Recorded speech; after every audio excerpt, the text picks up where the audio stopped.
jeszcze Trybunał Konstytucyjny? Kibiców tych przegranych drużyn, które przegrały.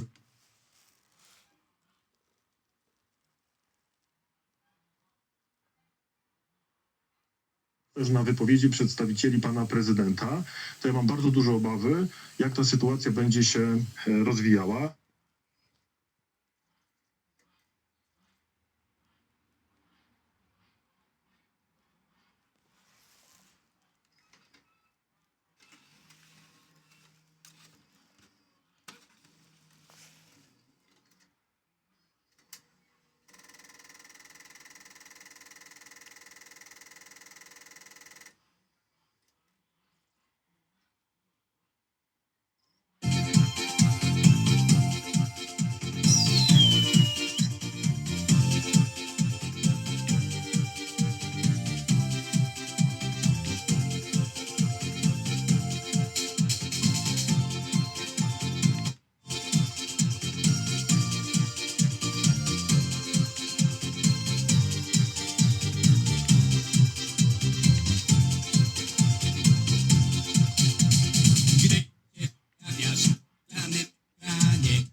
Jesteś najlepsza, zdecydowanie.